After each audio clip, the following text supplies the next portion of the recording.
Hey, Magic fans, welcome back. This is your captain speaking here on Captain Clyde's MTG. It's happened. Baldur's Gate Commander Legends leaks have arrived. We've got a ton to go through. So before we get started, hit that subscribe button. We're trying to get to 1,000 subscribers, and I appreciate the help. Comments down below. Appreciate all you guys hitting them up here lately. You've been pretty good on it. Well, at least more than I normally get. But bump. Anyway, also, uh, as always, if you've done everything you can to help like, subscribe, notify, comments, links in the description to the eBay store where all my cards from the box opening series are up for sale for new Capenna and soon Baldur's Gate if I open any boxes. Now, other ways you can also help the channel, you can go into the descriptions and there are links also to the Patreon page where you can sub up and for a small or large monthly fee, your choice, you can help support the channel plus get all kinds of goodies and deals on Magic the Gathering and other things once you guys actually, get in there and tell me what the hell you like. So, also, too, my email's in there. If you have any questions, feel free to hit me up. Spoiler alert for those guys who don't skip this section. I know who you are and I love you.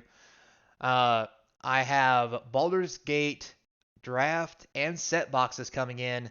I also have a couple bundles that I am willing to open on the channel for those who sub at a discounted price. I am not going to charge you the sub fee plus a flat standard fee. If you have questions, email me. I'll set something up in advance and we will get it taken care of because I'm here for you. And for those first guys who help support the channel, I will do my best to make it worth your while. Because, I hate to have to get an OnlyFans channel because, God, I'm fat and tired. Anyway, moving right along, let's get into it. Baldur's Gate, here we go. Some of these cards we've seen before, but first off, Initiative. We finally get to see the card of what it is. When one or more creatures a player controls deal combat damage to you, that player takes the initiative. Whenever you take the initiative and at the beginning of your upkeep, venture into the Undercity. So, basically, this is like, oh gosh, what is it? It's the other one, the King Command thing. Monarch. It's like being Monarch, but instead of drawing a card, it lets you go into the dungeon an extra time. So that's a really cool spin on that and something new. I like it a lot. So now we know what initiative is. Next, we have the elusive New Undercity. That's right, the new dungeon.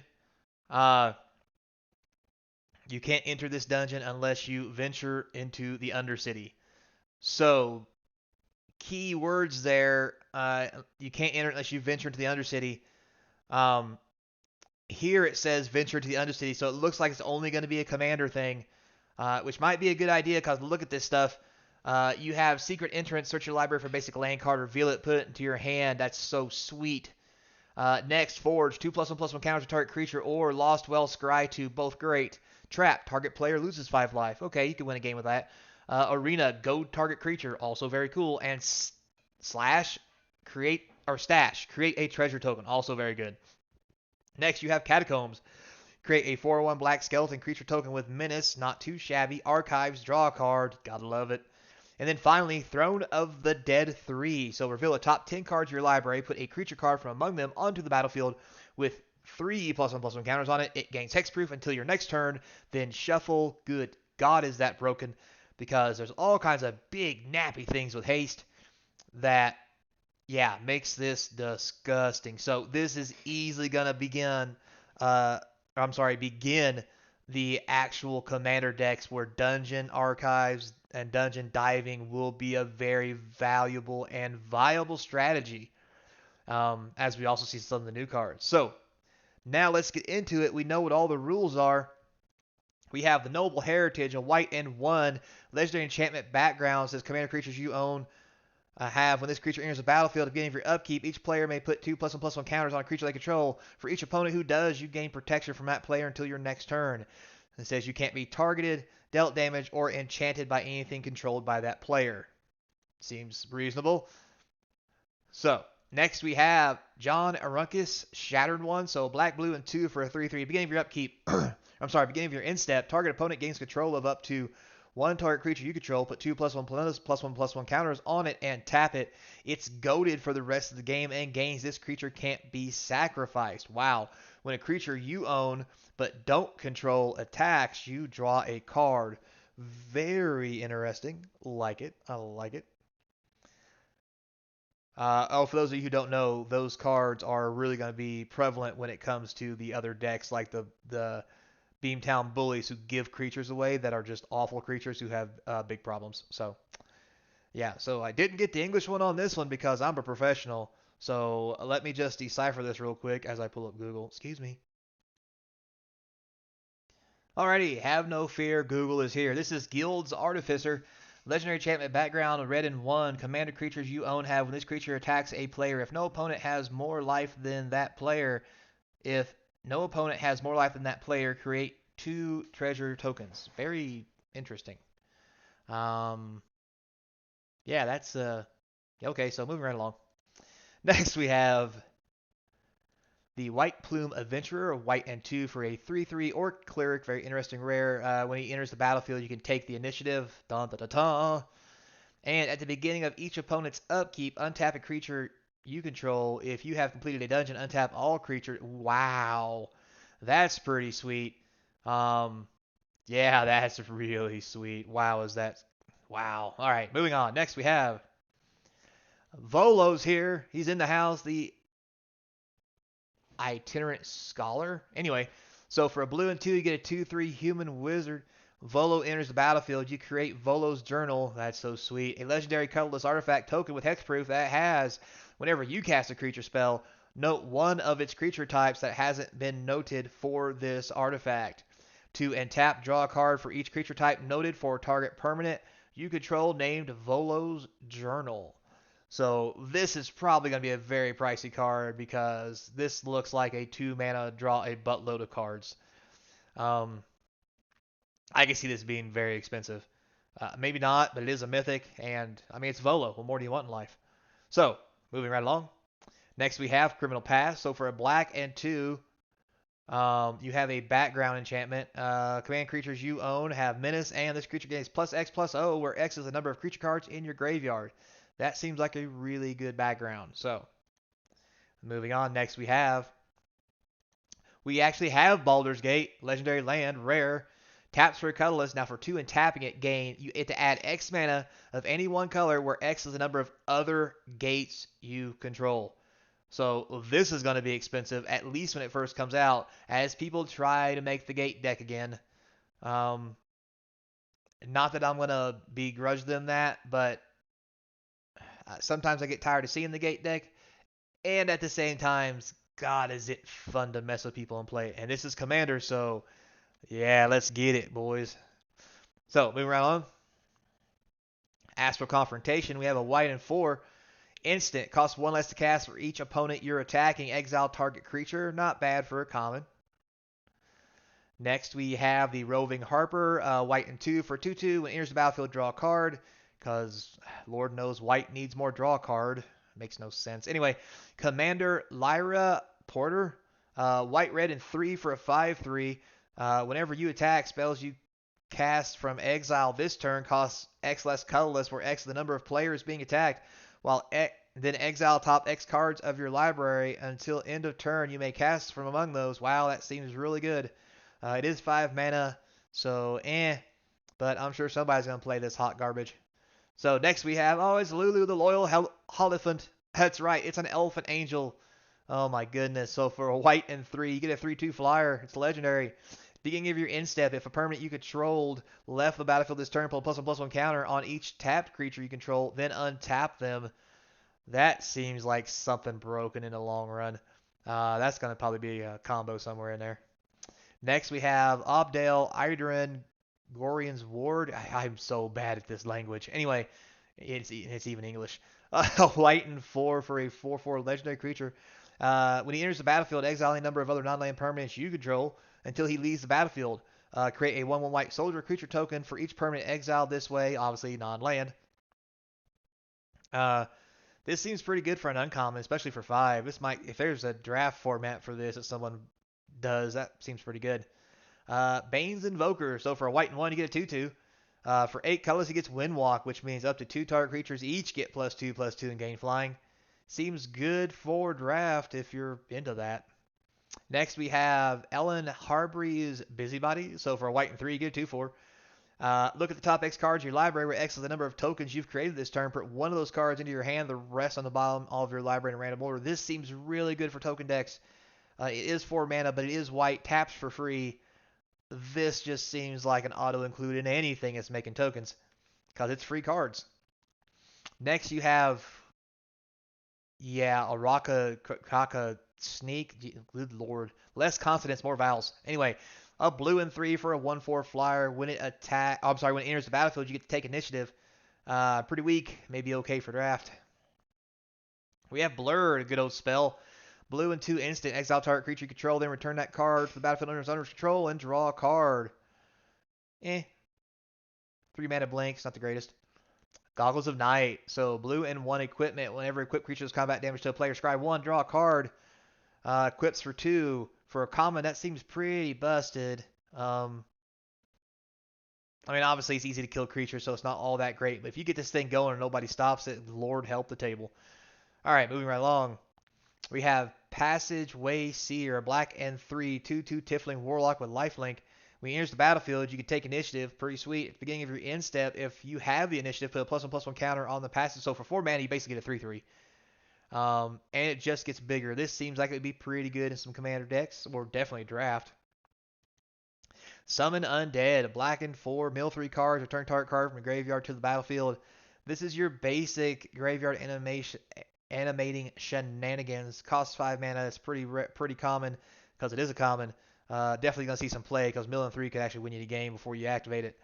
Scion of Hallister. So black and 1, legendary enchantment background. Command creatures you own have the first time you would draw a card each turn. Instead, look at the top 2 cards of your library, put one of them into your graveyard, the other back on top of your library, then draw a card.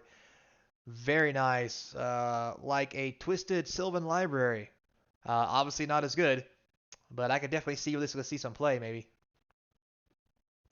Next, we have Irenicus's Vile Duplication. Blue and 3 sorcery. Create a token that's a copy of target creature you control, except the token has flying and isn't legendary if the creature is legendary. Basically, your basic clone, except it comes with flying. Pretty cool. Next, we have Sorvok Deathbringer. Blue and 3 for a 3/4. Beginning of each player's end step. If no permanents left the battlefield this turn, that player loses X life, where X is his power. Interesting. So you basically just play him and then don't let your opponent put anything in the graveyard and just bolt him every turn. I like it. God, it seems cool. Next we have, oh, look at this. We have an adventure. 2 red and 5 for the Fane Dragon, 6/3 flyer, but it has a Forktail Sweep for a red and 1 sorcery, which deals 1 damage to each creature you don't control. It's okay for a common, I guess.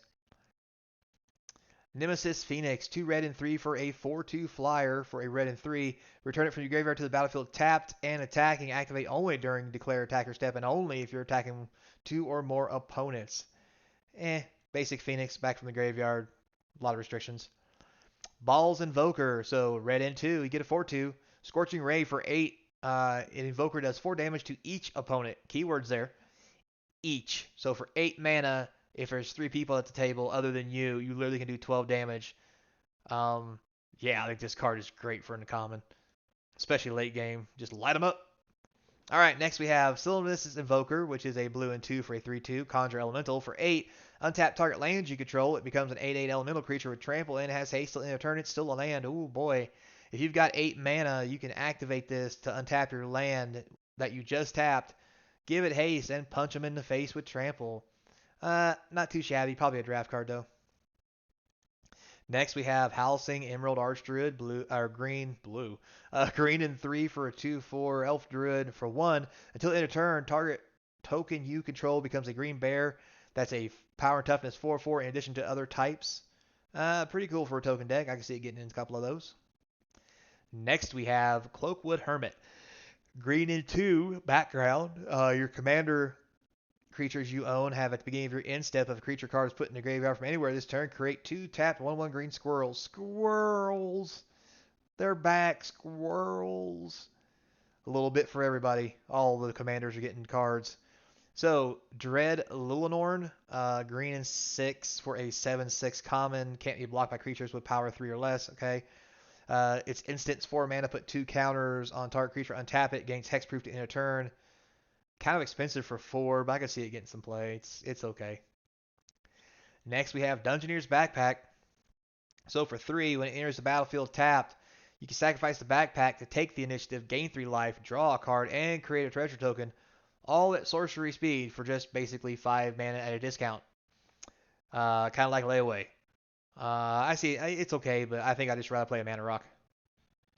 So moving right along, we have the Noble's Purse. So for 2, it enters the battlefield tap with 3 coin counters on it. Tap, remove a coin counter from Noble's Purse, create a treasure token. Now this is pretty sweet because it's an artifact that can fuel a lot of things, plus making 3 tokens over the course of a couple turns gives you any kind of mana. Great mana fixing. I like it. I think we'll see a lot of commander decks play it. Moving on, we have Swiftfoot Boots. If you guys don't know what this is, you haven't been playing Commander long enough. So 2 for something that gives everything hexproof and haste. Equips for 1. Yeah, great card. We all know that. Moving on. Wayfarer's Bauble. Hey, it's been reprinted. So for 1, 2, and sacrifice the Bauble, you search your library for a basic land card, put that onto the battlefield, tap, then shuffle. Great common. Probably going to see itself in a couple decks. Definitely in a draft format. Lozan, Dragon's Legacy, red, blue, and 3 for 4/2 Dragon Shaman. Has flying whenever you cast an adventure spell or a dragon spell. It deals damage equal to that spell's mana value to any target that isn't a commander. This seems like an auto include in almost any deck that plays red-blue, especially the adventure decks. And dragon decks. So this is probably going to be a pretty hot card. We have Levan, Cultist of Tiamat. So for red and 2, you get a 1/3 Legendary Dragon Shaman. Whenever you cast a non-creature spell, target creature gets plus X plus O until in a turn where X is that spell's mana value. It's okay. It might see play in a deck or 2. We have Myrkul, Lord of Bones. That's right, we have our first god. Black, green, white, 4 colorless, 7 mana for a 7/5. As long as your life total is less than or equal to half your starting life total, Myrkul is indestructible. Whenever another token creature you control dies, you may exile it. If you do, create a token that's a copy of that card except it's an enchantment and loses all other card types. Wow, is that busted? That's an amazing commander. Wow, that's just... Wow. Anyway, moving on. Next here we have Raphael, the Fiendish Savior. So for red, black, and 3, get a 4/4 Flying Devil Noble. Other demons, devils, imps, and tieflings you control get +1/+1 and have lifelink. That is a heck of a lord.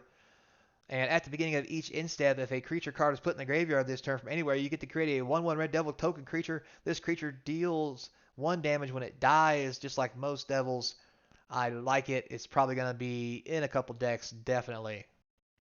Next, we have Baba La Saga, or Baba Yaga. Anyway, the Night Witch. So, green, black, and 1. Not that that's copyrighted. Anyhow, it's a 3/3 human warlock. Tap it, sacrifice up to 3 permanents. If there were 3 or more card types among the sacrifice permanents, each opponent loses 3 life. You gain 3 life, and you draw 3 cards. Oh, daddy. Yeah, this is going to be in every deck playing black and green. I mean, all you got to do, sacrifice a land, artifact, and a creature. Boom, you're there. Draw 3 cards, everybody loses 3 life, and you gain 3 life. Like, this should have been a mythic, in my opinion. My God, this is powerful. Anyway, moving right along. That's my 2 cents on that. We have the Faceless one. For 5 colors, you get a 3/3, which is a legendary enchantment creature background. So it's everything except a land. Anyway, if Faceless one is your commander, choose a color before the game begins. Faceless one is a chosen color. And then it says choose a background. I think this is kind of taking the place of, when you draft, if you don't get a commander, you can play this guy. So, yeah. Moving on. We have Lae'zel Valakith's Champion. So this is the cover art. So let's see how good she is. White and 2 for a 3/3 Gith Warrior. If you would put 1 or more counters on a creature or planeswalker you control or on yourself, put that many +1 of each of those kinds of counters on that permanent or player instead. Interesting. 3 mana for a 3/3. I can see where it could get planeswalkers out of hands along with some other things. I like it. I think it's going to be pretty good. Probably going to get a lot of play. So, Gale Waterdeep Prodigy. So blue and 2 for a 1/3 human wizard. Whenever you cast instant sorcery spell from your hand, you may cast up to one target card of the other type from your graveyard. If a spell cast from your graveyard this way would be put into your graveyard, exile it instead. Choose a background. So also here you notice it says choose a background. It says you can have a background as a second commander. So there we go. That lets you know where the backgrounds go. They go in the commander slot as a second commander if you don't already have one. And when you play cards like this, you can jerk them out of the grave, jerk them out and put them in play. Sounds pretty sweet. And I'm pretty assuming too they also go back there when they're destroyed. So Mazzy, True Sword Paladin, white, green, red, and 1 for a 3/4 halfling knight. Very sweet. Whenever an enchanted creature attacks one of your opponents, it gets +2/+0, gains trampled in a turn. Whenever an aura you control is put into the graveyard from the battlefield, exile it. Until the end of your next turn, you may cast that card. Well, that's disgusting. That's going to have all kinds of shenanigans going along with it. So does that not look like the guy from Willow? That's, yeah. Anyway, moving on. Next we have Ralsa Rail Kingpin. I take her out. Anyway, so black, blue, and 3 for a 2/5 with Death Touch Human Rogue. When it enters the battlefield, you take the initiative. Whenever you attack, target attacking creature gains Death Touch till end of turn. If you've completed a dungeon, that creature also gets +5/+0 with First Strike and Menace until end. Jesus. This thing is ridiculous. Yeah, this is... Might as well just put Trample on it too and just give it the whole shebang. It seems like a pretty great card for an uncommon. Moving right along. Next we have OG, the Exquisite Blade. So blue, white, and 2 for a 2/3 legendary monk. Monks don't use blades. Anyway, the Exquisite Blade enters the battlefield. You gain 2 life, scry 2. Pretty sweet. Whenever you cast your second spell each turn, exile up to one target creature you control, then return to the battlefield under owner's control. This is a pretty sweet blink ability, which I think is going to be put into a lot of blink decks. Just because the ability to have something static that lets you blink is going to be phenomenal. All right, next we have Raised by Giants, green and 5. Commander creatures you own have base power and toughness 10/10 and are giants in addition to other types. Whatever. Next we have Baul, the Lord of Murder. Green, red, black, and 2 for a 4/4 god. As long as your life total is less than or equal to half of your starting life total, it's indestructible. Whenever another non-token creature you control dies, put a +1/+1 counter on target creature and goad it. Interesting. Next we have Danahir, the Invoker Adept, a white, red, blue, and 1 for a 4/4. God, she's hot. Anyway, human wizard with haste. You may activate abilities of other creatures you control as though those creatures had haste. Interesting. You can't attack with them, but you can use their abilities. When you next activate an ability this turn, by spending 4 or more mana to activate it, copy the ability. You may choose new targets. Okay, that's just disgusting. Yeah, this is going to be in the 90 of a lot of decks. So, yeah, or the 100, I'm sorry. Asteron, the Decadent. So for a black, white, and 4, you get a 4/4 with Death Touch and Lifelink Vampire Elf Rogue. And at the beginning of your end step, choose one. You can feed. Target opponent loses life equal to the amount of life they've already lost this turn. Or friends gain life equal to the amount of life you gained this turn. This seems like a pretty sweet card for life gain sanguine decks. I think it's easily part of the 99, but we will have to see. Next we have the Bramble Sovereign, 2 green and 2 4/4 Dryad Mythic. It's right on rate for a good card. Whenever another non-token creature you control enters the battlefield, oh wait, it says another non-token creature enters the battlefield, so even your opponent, you may pay a green and 1. If you do, that creature's controller creates a token that's a copy of. If you do, that creature's controller creates a copy. So basically, you're only going to do this for yourself. Unless you're giving somebody something really nasty, like you're playing with somebody who's playing Beamtown Bullies and they give their opponent a nasty creature. You literally could be like, hey, guess what? Have 2, that one's kind of small. So anyway, moving on. Battle Angels of Tyr, very nice. 2 white and 2 for a 4/4 flying with Mirrored.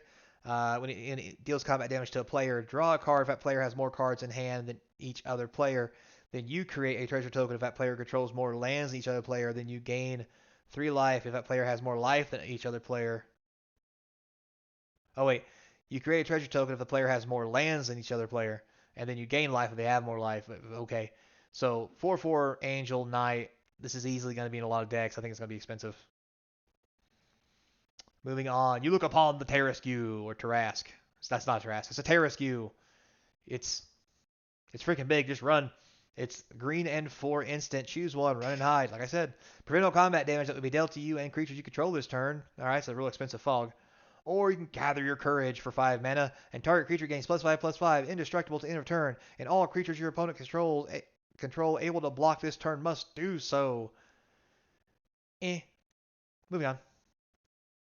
All right, next we have the Cultist of the Absolute for 1 black. Oh, it's a background, so it's 1 black background. Commanders you own get +3/+3, have flying, death touch, ward, pay 3 life, and at the beginning of your upkeep, sacrifice a creature. Okay, I'm sure there's some reason you want to do all that stuff, but we'll have to figure it out later. Moving on, we have Command Tower reprint. Everybody knows it, everybody loves it, everybody wants it, everybody plays it. So, moving on. We also have the Arcane Signets back. Again, everybody knows it, everybody wants it, everybody plays it. Moving on. All right, we have Jaheir the Respite, green and 4 instant. Search your library for up to X basic land cards, where X is the number of creatures attacking you. Put those cards onto the battlefield, tap, then shuffle. Prevent all combat damage that would be dealt to you this turn. That's a very interesting fog/ramp spell, especially for 5. However, I do see this thing getting play because shenanigans. Anyway, moving on.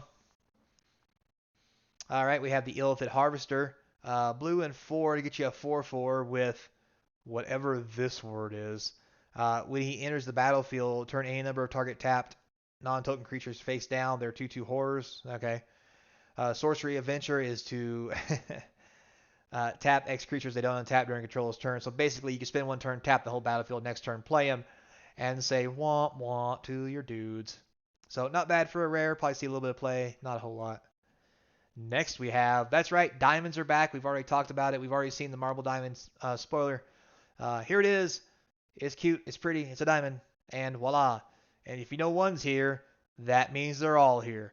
And I'm not going to lie, these are pretty cool looking diamonds. I like the black one in the coffin, red one with the, that, blue one is in the book, green's on the moss.